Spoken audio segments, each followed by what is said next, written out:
ଶରଧାବାଲିରେ ଦଳାଚକଟା ଘଟଣାକୁ ନେଇ ସରକାରଙ୍କୁ ଟାର୍ଗେଟ କଲେ ପୂର୍ବତନ ମୁଖ୍ୟମନ୍ତ୍ରୀ ତଥା ବିରୋଧୀ ଦଳର ନେତା ନବୀନ ସରକାର। ନବୀନ କହିଲେ ସରକାର ବିଫଳ।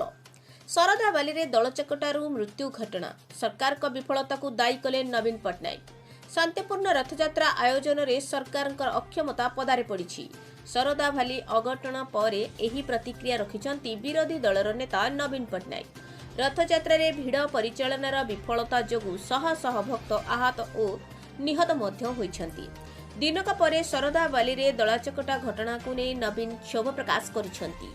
ଶରଧାବାଲିରେ ଭିଡ଼ ପରିଚାଳନା ପାଇଁ କୌଣସି ସରକାରୀ ଦଳ ଉପସ୍ଥିତ ନଥିଲା। ରଥଯାତ୍ରା ଦିନ ନନ୍ଦିଘୋଷ ରଥ ଟାଣିବା ବେଳେ ଅତ୍ୟଧିକ ବିଳମ୍ବ ହେଲା।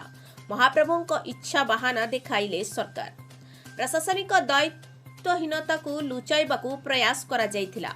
ସରକାରଙ୍କ ଚରମ ଉଦାସୀନତା ଯୋଗୁଁ ଅଘଟଣ ଘଟିଥିଲା।